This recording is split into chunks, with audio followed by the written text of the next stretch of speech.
एक ऐसी अद्भुत कहानी है जो मैं आज आपको ध्यानपूर्वक सुनाऊंगा, और इससे सुनने के बाद आप ज्यादा सोचना, डरना और चिंता सब छोड़ देंगे और आपका मन खुशियों से और प्रसन्नता से भर जाएगा।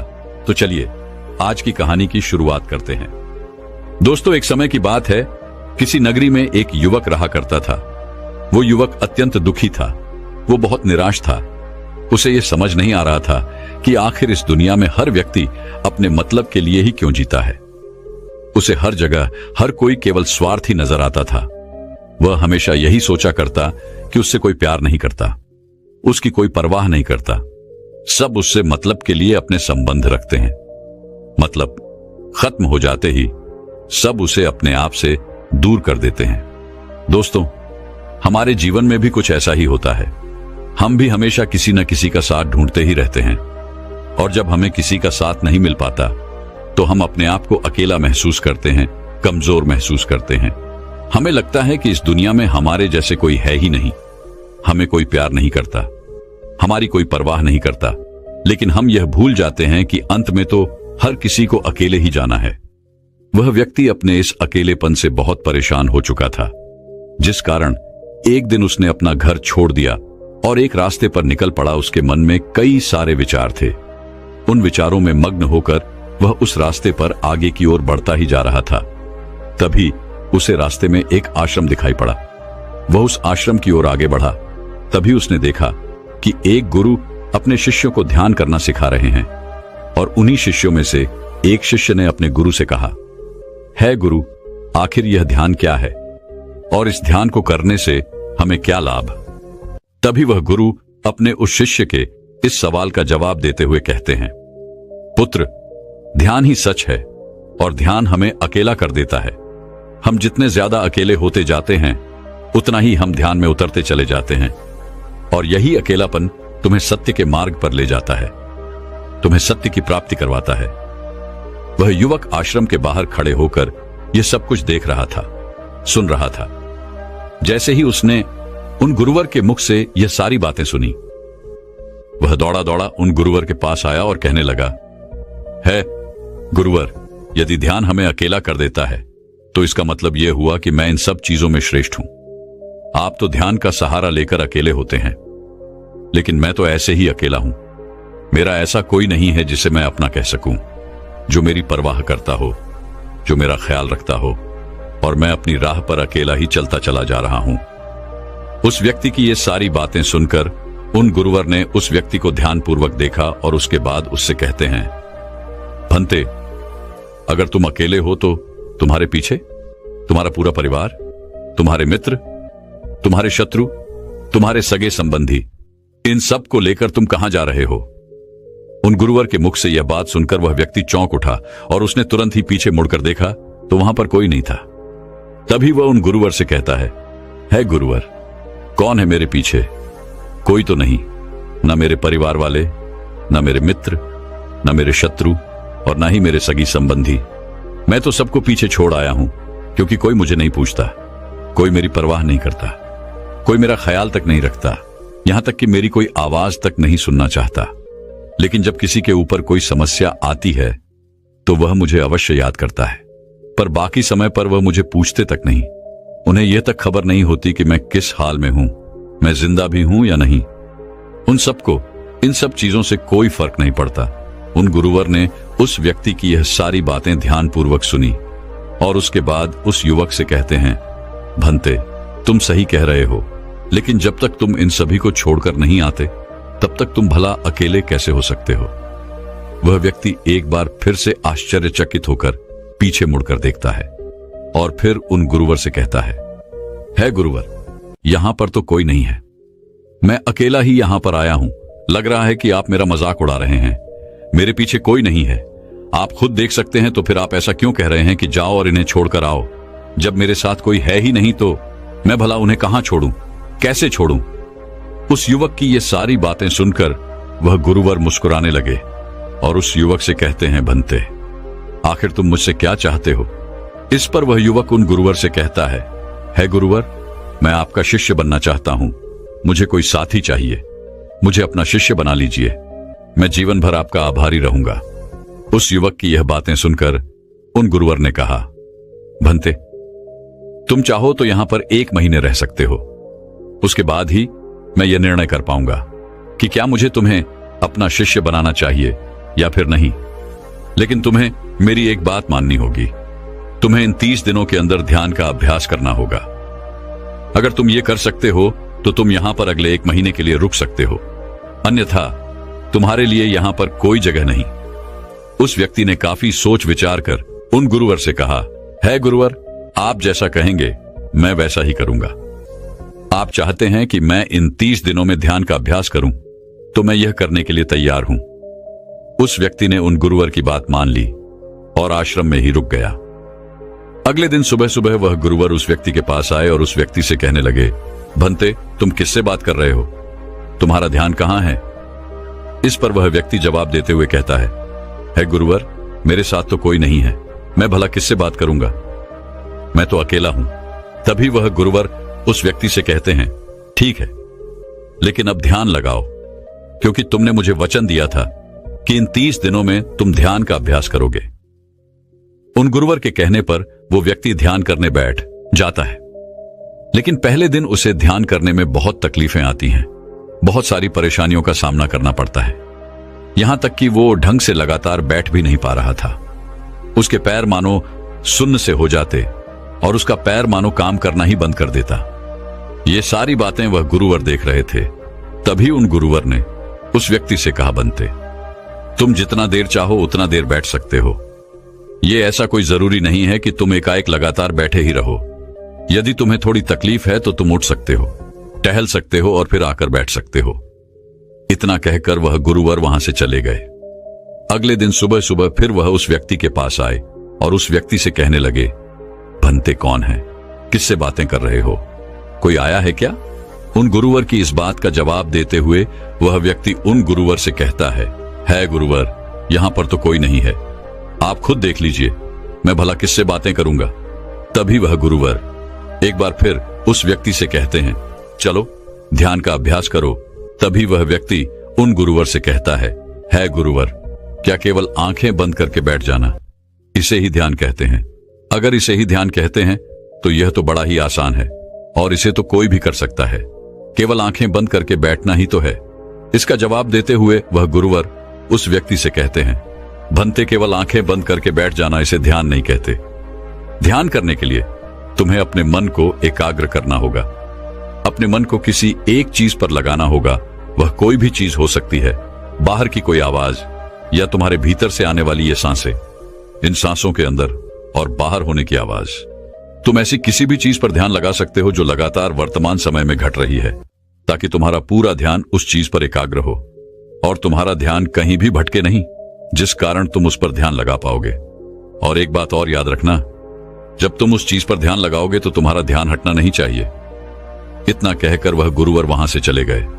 अगले दिन जब वह सुबह सुबह एक बार फिर उस व्यक्ति से मिलने आए तो उन्होंने एक बार फिर उस व्यक्ति से कहा, भंते, आज कौन आया है? किससे बातें कर रहे हो? बड़ी जोर जोर से आवाज आ रही है। तुम यहां पर खुद शांति पाने आए हो या फिर दूसरों को अशांत करने के लिए? वह व्यक्ति उन गुरुवर से कहता है गुरुवर, पर यहां पर तो कोई है ही नहीं, तो मैं भला किससे बात करूंगा? यहां तक कि अभी तक मेरे मुख से एक शब्द तक नहीं निकला है, तो फिर आपको कैसे जोर जोर की आवाजें कहां से आ रही हैं? और जब मैंने एक शब्द भी नहीं बोला तो मैं भला दूसरों के लिए अशांति का कारण कैसे बन सकता हूं? तभी वह गुरुवर उस व्यक्ति से कहते हैं, ठीक है, चलो ध्यान का अभ्यास करो। तभी वह व्यक्ति उन गुरुवर से कहता है गुरुवर, मेरा एक प्रश्न है, क्या मैं आपसे पूछ सकता हूं? तभी वह गुरुवर उस व्यक्ति से कहते हैं, पूछो, तुम्हें क्या पूछना है? तभी वह व्यक्ति उन गुरुवर से कहता है गुरुवर, आप कहते हैं किसी भी एक चीज पर ध्यान लगाओ जो वर्तमान समय में घट रही हो, उस पर अपना पूरा ध्यान लगा दो। लेकिन जब मैं अपनी सांसों पर या फिर किसी ऐसी चीज पर ध्यान लगाने का प्रयास करता हूं जो लगातार घट रही है, तो मेरा ध्यान लगातार नहीं रह जाता। मैं पल पल भटकता रहता हूं। कभी मुझे कुछ याद आने लगता है तो कभी मुझे कुछ और याद आने लगता है। वो पुरानी चीजें, वो पुरानी यादें मेरा पीछा नहीं छोड़ती। आपके कल यहां से चले जाने के बाद मैंने ध्यान करने के लिए बहुत प्रयास किया, लेकिन वह पुरानी यादें बार बार मुझे याद आ रही थी, जिस कारण मैं एक चीज पर ध्यान लगा ही नहीं सका। तो अब मुझे क्या करना चाहिए? उस व्यक्ति की यह सारी बातें सुनकर वह गुरु मुस्कुराने लगे और वहां से चले गए। उन गुरुवर की हंसने की वजह उस व्यक्ति को समझ नहीं आई। अगले दिन सुबह सुबह एक बार फिर वह गुरु उस व्यक्ति के पास पहुंचे और कहा, भंते, ये तुम क्या कर रहे हो? इतना आलस, चारों ओर आलस ही आलस फैला हुआ है। अपने पास से आलस को भगाओ, अन्यथा यह तुम पर हावी हो जाएगा और फिर तुम हमेशा इसके अधीन बनकर रहोगे। तभी वह व्यक्ति गुरुवर से कहता है गुरुवर, आप तो रोज एक ही बात कहते हैं कि यहां पर कोई है, लेकिन मुझे तो कोई नजर आता ही नहीं। आप ही बताइए, यहां पर कौन है? तभी वह गुरु वह उस व्यक्ति से कहते हैं, ठीक है, चलो अभ्यास के लिए चलते हैं। तभी वह व्यक्ति उन गुरुवर से कहता है गुरुवर, मेरा एक प्रश्न है, आपकी आज्ञा हो तो मैं आपसे पूछना चाहता हूं। है गुरुवर। उस व्यक्ति से कहते हैं, हां पूछो, क्या प्रश्न है तुम्हारा? तभी वह व्यक्ति उन गुरुवर से कहता है गुरुवर, आपकी कृपा से अब मैं पहले से बेहतर तरीके से ध्यान कर पा रहा हूं, लेकिन अभी भी मुझे एक समस्या आ रही है, और वह यह है कि जब भी मैं अपनी सांसों पर ध्यान देता हूं तो मेरा मन एकाग्र तो होता है और मैं पहले से ज्यादा और अच्छी तरह से ध्यान भी लगा पाता हूं, लेकिन ध्यान लगाते लगाते मुझे नींद आने लगती है और मैं सो जाता हूं। फिर उसके बाद मुझसे ध्यान नहीं हो पाता। उसके बाद केवल बस मुझे नींद ही नींद आती रहती है और मैं ध्यान की तरफ फिर अपने आप को मोड़ नहीं पाता। उस व्यक्ति की यह बात सुनकर वह गुरुवर उस व्यक्ति से कहते हैं, यह तो अच्छी बात है। इतना कहकर वह वहां से चले जाते हैं। 5वें दिन जब सुबह सुबह वह गुरुवर उस व्यक्ति के पास पहुंचते हैं तो वे कहते हैं, भंते, तुमने इतने लोगों को क्यों बुला रखा है? इतने सारे लोग तुम्हें ध्यान नहीं करने देंगे। तुमने इतने सारे लोगों को क्यों बुलाया है? इन्हें यहां से जल्दी भेजो। मुझे ये बिल्कुल नहीं पसंद। तुम तो यहां पर अकेले आए थे जैसा कि तुमने कहा, तो फिर इतने सारे लोगों को तुमने आज क्यों बुला रखा है? इन्हें अभी के अभी वापस छोड़कर आओ। तभी वह व्यक्ति उन गुरुवर के बारे में मन ही मन ये सोचता है कि लगता है गुरुवर पागल हो चुके हैं। जब भी रोज आते हैं तो हमेशा एक ही बात कहते हैं कि यहां पर कोई है, लेकिन मुझे तो कोई नजर ही नहीं आता। बड़ी विनम्रता से उन गुरुवर से कहा, है गुरुवर, शायद आपकी आंखें जो देख पा रही हैं वह मैं नहीं देख पा रहा हूं। मुझे तो यहां पर कोई नजर नहीं आता। फिर आपको कैसे? यहां पर लोग ही लोग नजर आ रहे हैं। फिर गुरुवर उस व्यक्ति से कहते हैं, अच्छा ठीक है, चलो अब ध्यान का अभ्यास करते हैं। तभी वह व्यक्ति उन गुरुवर से कहता है गुरुवर, मुझे ध्यान के वक्त नींद आती थी। जैसा कि मैंने आपको बताया था, उस पर तो मैंने नियंत्रण पा लिया, लेकिन अब जब भी मैं ध्यान करने बैठता हूं, किसी एक चीज पर अपना ध्यान केंद्रित करता हूं, तो मेरे मन में विचारों का सैलाब होता है। मानो विचारों की बाढ़ सी आ जाती है। इतने विचार तो आंख खोलकर भी मैंने कभी नहीं देखे होंगे, जितने की आंखें बंद करने के बाद मुझे नजर आते हैं। और इन विचारों में कुछ ऐसे विचार भी मेरे मन में आते हैं जिनके बारे में आज तक मैंने सोचा तक नहीं है। मुझे उनके बारे में कुछ भी नहीं पता। ये सब क्यों हो रहा है गुरुदेव? उन गुरुवर ने उस व्यक्ति की यह बात सुनकर उस व्यक्ति से कहा, अच्छा ऐसा हो रहा है। इतना कहकर वह गुरुवर वापस चले गए। अगले दिन सुबह सुबह वह गुरुवर एक डंडा लेकर उस युवक के पास पहुंचे और एक डंडा जड़ते हुए उस युवक से कहते हैं, मैंने तुम्हें पहले ही कहा है, इतने सारे लोग मुझे पसंद नहीं, तुम्हें इन्हें छोड़कर आना होगा। आखिर तुम रोज रोज इन्हें क्यों ले आते हो? इतनी भीड़ इकट्ठा करके तुम्हें क्या लाभ? आज के बाद यह यहां पर नहीं आने चाहिए। इस बात का ख्याल रखना। यदि आज के बाद यहां पर कोई भी नजर आया और तुम्हारी बक बक मुझे सुनाई पड़ी, तो मैं तुरंत ही तुम्हें इस आश्रम से निकाल दूंगा। तभी वह व्यक्ति बड़ी विनम्रता से उन गुरुवर से कहता है गुरुर, मुझे तो यह समझ नहीं आता कि मुझे कोई नजर ही नहीं आता, लेकिन आप रोज एक ही बात कहते हैं कि यहां पर मैंने भीड़ इकट्ठी कर रखी है।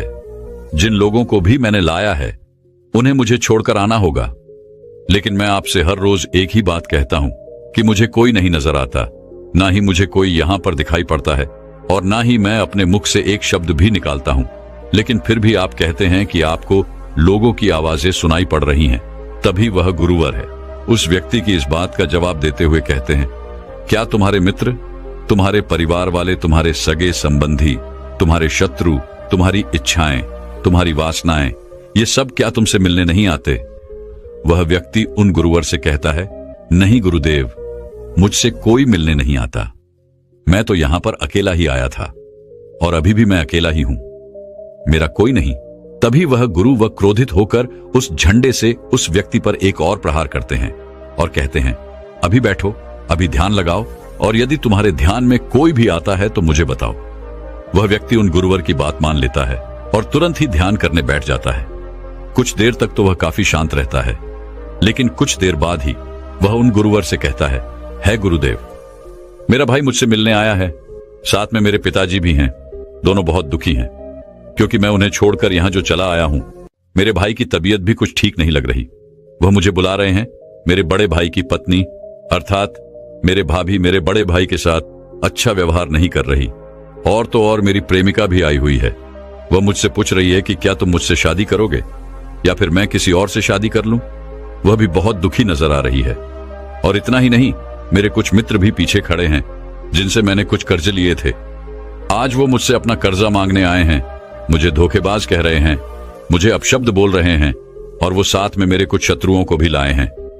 लेकिन मेरे शत्रु मुझे मारना नहीं चाहते। वह तो यह कह रहे हैं कि तू तो पहले से ही मरा हुआ है, तुझे और क्या मारना। इतना कहकर वह व्यक्ति कुछ देर के लिए शांत हो गया, लेकिन उसी के बाद फिर कुछ देर बाद वह एक बार फिर से उन गुरुवर से कहने लगा है, गुरुवर, अब मेरे पास एक बहुत बड़ा घर है, इसे मैंने खरीद लिया है। मैं, मेरे पिता, मेरी माता, मेरा भाई, मेरी भाभी सभी इसमें बहुत मिलजुल के रह रहे हैं। हम बहुत खुश हैं। मैं अब अपने मित्रों से अत्यधिक अमीर हूं। मेरे पास बेशुमार धन दौलत है, और तो और मैंने अपनी प्रेमिका से शादी भी कर ली है और इसका जश्न मना रहे हैं। इतना कहकर वह व्यक्ति एक बार फिर शांत हो गया और फिर कुछ देर बाद और फिर एक बार उन गुरुवर से कहता है गुरुवर, मुझे कोई मारने का प्रयास कर रहा है। लगातार वो मुझ पर प्रहार कर रहा है। मैं उसका चेहरा देखने का प्रयास कर रहा हूं, लेकिन मुझे उसका चेहरा नजर नहीं आ रहा। इतना कहते कहते वह उन गुरुवर से कहता है, गुरुदेव, ये तो आप हैं जो मुझे मार रहे हैं और यह भी कह रहे हैं कि इतनी भीड़ को लेकर क्यों आए हो और इन्हें लेकर कहां जा रहे हो।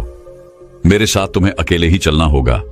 इतना कहकर वह व्यक्ति ध्यान से उठ गया और उनको रुके चरणों में गिर पड़ा और उनसे कहने लगा, है गुरुदेव, आप सही थे।